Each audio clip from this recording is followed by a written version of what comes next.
నిన్న చంద్రబాబు నాయుడు గారు మాట్లాడుతూ, ప్రభుత్వం పైన ఎవరైతే విషం చిమ్ముతున్నారో, అంటే తప్పుడు ప్రచారాలు చేస్తున్నారో, వాళ్ళ పైన చట్ట ప్రకారం చర్యలు తీసుకుంటామని చెప్పేసి చంద్రబాబు నాయుడు గారు మాట్లాడితే, దానికి సాక్షిలో ఒక డిబేట్ పెట్టేశారు రాత్రి. ఈశ్వర్ గాడు, ఇంకొక ఇద్దరు ముగ్గురు మేధావులు, అలాగే నిన్న మాట్లాడుతూ సజ్జల రామకృష్ణారెడ్డి కూడా మాట్లాడాడు. మీకెందుకండి భయం? ఎవరైతే తప్పుడు ప్రచారం చేస్తున్నారో వాళ్ళు భయపడాలి. మిమ్మల్ని అనలేదుగా. ఒకవేళ మీరు చెప్పేయన్నీ నిజాలో, వాస్తవాలో, మీరు అబద్ధం అసలు చెప్పనే చెప్పరనుకుంటే, మీరు భయపడాల్సిన అవసరం లేదు గదా! ఎవరైతే తప్పుడు ప్రచారం జేత్తన్నారో వాళ్ళనన్నారు. మనం గతంలో చూసాం కూడా. ఒకటి కాదు ప్రతి అంశం పైన కూడా సోషల్ మీడియాలో ఇక్కడ ఫోటోలు కాకుండా ఎక్కడెక్కడ ఫోటోలో తీసుకొచ్చి ఇగో ఆంధ్రప్రదేశ్‌లోనే జరిగిందని జెప్పేసి విష ప్రచారం జేత్తన్నారు. అమరావతి మునిగినా, మునగకపోయినా, వాటర్ ఉన్నా లేకపోయినా మునిగిపోయిందని జెప్పేసి అదొక ప్రచారం. అక్కడికి ఎళ్ళకుండానే ఎక్కడెక్కడో నీళ్ళు తీసుకొచ్చి ఇది అమరావతిలోనే అంటారాళ్ళు. ఇంకా అలాంటివి చాలా ఉన్నాయి. ఒకటి కాదు, 2 కాదు. ఎవరైతే విష ప్రచారం చేస్తున్నారో ఆధారాలు లేకుండా, వాళ్ళ పైన కఠినమైన చర్యలు తీసుకుంటాం అనేది నిన్న స్పష్టంగా చంద్రబాబు నాయుడు గారు చెప్పారు. దానికప్పుడు ఏడుపు. చంద్రబాబు నాయుడు గారు భయపెట్టేస్తున్నారు. మీరు భయపెట్టేస్తే మేము భయపడం. భయపడం మాకు నిన్నెవడన్నా భయపడమన్నాడా? నాకు తెలిసి పొద్దున్నేస్తే సాయంత్రం వరకు సాక్షిలో వార్తలు చదివోడు ఎవడైనా సరే, ఆ ఈశ్వర్ గడా, ఇంకొకడు పచ్చి అబద్ధాలు మాట్లాడతారు. అన్నీ తప్పుడు వార్తలే. ముందు అందుకే వాళ్ళకి భయం అది. ఒకవేళ నిజంగా మమ్మల్ని తప్పుడు కేసులు పెట్టి అంటే, ఈ తప్పుడు ప్రచారం చేస్తున్నాం కాబట్టి కేసులు పెట్టి లోపలేత్తారేమో అని భయం. మీరు నిజాలు మాట్లాడితే మీరేం భయపడవసరం లేదు కదా! మాట్లాడితే ఇదొక ఏడుపయిపోయిందండి. మమ్మల్ని బెదిరించేత్తారా? మిమ్మల్ని ఎవడు బెదిరిస్తున్నాడు? మీరు ఏ రోజు నిజం చెప్పారని చెప్పేసని. సాక్షి పత్రికలో గాని, సాక్షి టీవీలో గాని ఇప్పటి వరకు ఏ రోజైనా నిజం చెప్పారా? వైసీపీ సోషల్ మీడియా ఏ రోజైనా సరే వాస్తవాలు చెప్పిందా?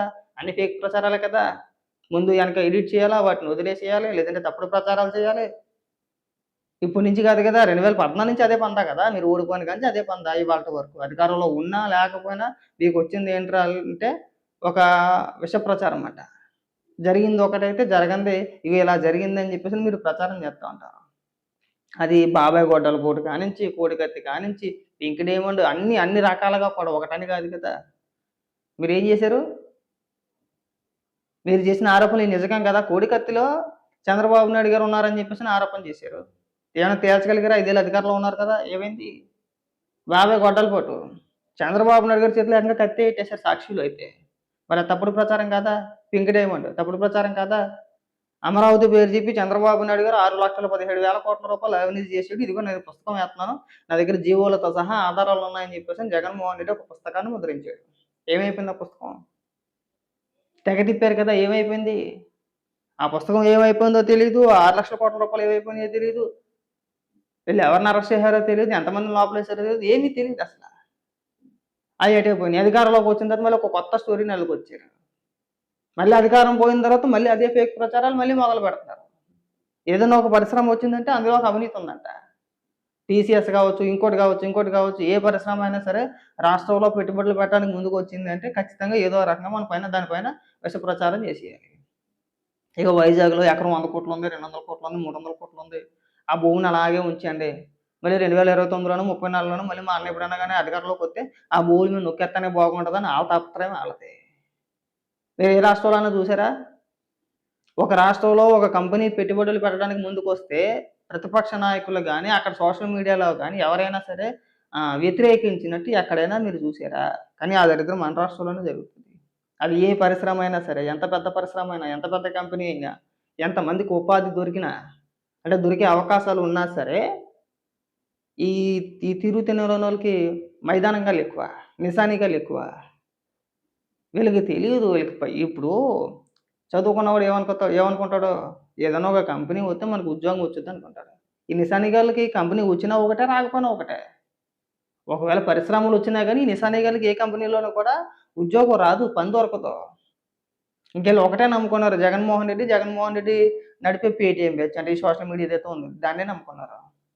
ఇంక ఏటేళ్ళ కాలం ఇంక మనం ఇలా విష ప్రచారం చేసుకుంటా పోతే సరిపోద్దిలే అనుకుంటున్నారు ఇంక. వాస్తవాలు చెప్పండి. ఏదైనా జరిగిందా చెప్పండి. ఇంగో పలానా విషయం జరిగింది. దీనిపైన మీ స్పందనేంటి? ఉన్నది ఉన్నట్టుగా ప్రచారం చేస్తే తప్పేం లేదసల. మీరు అలా కాదు కదా! ఏ రోజు నిజం చెప్పలేదు కదా! ఒకవేళ లేదు మేము అన్ని నిజాలే మాట్లాడతామంటే గనక మీకు ఉన్నాయిగా ఉదాహరణకి 4, 5 వాటికి సమాధానం చెప్పండి. ముందు వాటిని నిరూపించండి. మాట్లాడితే అమరావతి అంటారు. అమరావతిలో ఏదో జరిగిపోయిందంటారు. ఇప్పటి నుంచా? పోనీ మీరు అధికారంలో ఉన్నప్పుడు అమరావతిలో ఏదైనా అవినీతి తేల్చారా? లేదు కదా! తేల్చలేకపోయారు కదా! సో మీరు ఫేక్ ప్రచారం చేయనంత వరకు ఎవడు భయపడవసరలేదండి. మనం తప్పుడు ప్రచారాలు చేసి ప్రభుత్వం పైన ఏదో రకంగా బురద చల్లాలి. ఏదో ఒకటి చేసి మనం బదనాం చేయాలనే ఆలోచన విధానాలు మనకుంటేనే భయపడాలి. ముఖ్యంగా ఫేక్ అకౌంట్‌లు. ఫేక్ ప్రచారాలు చేసేది ముఖ్యంగా ఫేక్ అకౌంట్‌లతోటి. ఆడికి ఊరు, పేరు, తీరు, తిన్ను ఆడెవడనేది ఎవడికి తెలీదు. వాడొత్తాడు ఒక ఫోటో మార్ఫింగ్ చేత్తాడు. చంద్రబాబు నాయుడు గారినో, లోకేష్ గారినో తిడతాడు. ఎళ్ళిపోతాడు. అసభ్యకరంగా, అసహ్యంగా. ఈ ఫోటోలు మార్ఫింగ్ చేసే బ్యాచ్ ఎక్కువైపోయింది. ఈళ్ళు అధికారంలో ఉన్నప్పుడు అదే పందా, లేనప్పుడు అదే పందా. మాట్లాడితే ఫోటోలు ఎడిటింగ్ చేసేత్తారు. మాట్లాడితే తప్పుడు ప్రచారాలు. ఇప్పుడు కుటుంబ వ్యవహారాల గురించి మాట్లాడడం స్టార్ట్ చేసింది ఎవరండి? జగన్మోహన్ రెడ్డి అధికారంలో ఉన్నప్పుడు కదా! వ్యక్తిగతంగా విమర్శించడం మొదలుపెట్టింది ఇప్పుడు వాళ్ళు కదా! ఈ బూతులు తిట్టడం, వ్యక్తిగతంగా కించపరచడం, ఇళ్లలో ఉన్న ఆడవాళ్ళని తిట్టడం, ఈ సాంప్రదాయానికి శ్రీకారం చుట్టిందెవరు? జగన్మోహన్ రెడ్డి. కాదా? మంత్రుల చేత మాట్లాడిపిచ్చాడేంటి డైరెక్ట్‌గా? ఆ విషయం చిన్న పిల్లోడినన్నా చెప్తారు. ఇవాళ నారా లోకేష్ గారు ఒక ట్వీట్ ఏసారు. విజయమ్మ గారు అదే మొన్న రాజశేఖర రెడ్డి గారి వర్ధంతి రోజున విజయమ్మ గారిని జగన్మోహన్ రెడ్డి సరిగ్గా పట్టించుకోలేదు. పక్కనున్న చిన్న పిల్లోడిని ముద్దెట్టుకున్నాడు గానీ విజయమ్మ గారితో దూరంగా పక్కన నెట్టేసేట్టే నెట్టేసాడు. దాన్ని ట్వీట్ చేశారాయన. కనీసం తల్లిపైన కూడా కనికరం లేదు నీకు. పైగా బయటకొచ్చి నేను అచ్చేహత్యను, ఇచ్చేహత్యనని చెప్పేసని. దానికి అదొక రకమైన ఏడుపు. అగో నారా లోకేష్ గారు అలా ట్వీట్ ఏత్తారా? జరిగిందే కదా! ఉన్నదే కదా! లేనిదేం చెప్పలేదు కదా! ఇప్పుడు ఇంట్లో ఉన్న కుటుంబ సభ్యులనే సరిగ్గా చూడలేనోడు బయట బయట వ్యక్తులు ఏం చూసేత్తాడండి? అది వాస్తవం కాదా? తల్లిపైన కేసేయడం నిజం కాదా? తల్లిపైన గెలవడం నిజం కాదా? ఒకేళ ఆ కేసు మీరు గెలిచినప్పుడు సాక్షులు ఏమని కథలు రాసారు మీరు? షర్మిలని, విజయమ్మని ఒక పక్కన చేపిచ్చి, జగన్మోహన్ రెడ్డిని ఒక పక్కన చేపిచ్చి, జగన్మోహన్ రెడ్డి నీతివంతుడని చెప్పే ప్రయత్నాలు చేయలేదా? అవన్నీ కళ్ళ ముందు కనబడుతుంటే ఇంకెక్కడ అనురాగాలు, ఆప్యాయతలండి. పైగా సంస్కారం గురించి మీరు మాట్లాడాలి. వైసీపీ సోషల్ మీడియాలో అనుకుంటా ట్విట్టర్‌లోనో, ఫేస్‌బుక్‌లోనో. చంద్రబాబు నాయుడు గారు మాట్లాడే భాష గురించి వీళ్ళు మాట్లాడుతున్నారు. ఇదేనా మీ భాష అని చెప్పేసని. జగన్మోహన్ రెడ్డితో పోల్చుకుంటే చంద్రబాబు నాయుడు గారు 1000 రెట్లు 1000 కాదు. అసలు చంద్రబాబు నాయుడు గారితోని జగన్మోహన్ రెడ్డిని పోల్చకూడదు. పరమ చెత్తగా లెగ్గా మాట్లాడతాడు. జగన్మోహన్ రెడ్డి ఏం మాట్లాడతాడో, ఎందుకు మాట్లాడతాడో కూడా వైనం ఉండదు. చంద్రబాబు నాయుడు గారి భాష గురించి ఎవ్వడు బేరెట్టాల్సిన లేదు. ఆయన చాలా చక్కగా మాట్లాడతారు. కాబట్టికి ఈ ఏడుపులు, పెడబొబ్బులు మానేసి మమ్మల్ని ఏదో చేసేస్తున్నారు, మా పైన కేసులు పెట్టేస్తున్నారని కాకుండా మీరు వాస్తవాలు మాట్లాడి, వాస్తవాల ప్రచారం చేస్తే ఎవ్వడు ఎవడికి భయపడవసరం లేదు. ఏ కేసులు పెట్టరు మీ పైన. లేదు మా ఇష్టానుసారంగా ఫేక్ ప్రచారాలు చేస్తాం, తప్పుడు ప్రచారాలు చేస్తాం, ఫేక్ అకౌంట్‌లు క్రియేట్ చేసేస్తామంటే ఖచ్చితంగా అందరికి మూడిద్ది. ఒకరికి కాదు అందరికని ఎవడైతే తప్పుడు ప్రచారాలు చేస్తున్నారో అందరిని లోపలేత్తారు. ఎయ్యాలి కూడా. వాస్తవాలు చెప్పడం మనిషి తప్పుడు ప్రచారాలు చేస్తే అలాగే ఉంటుంది మరి.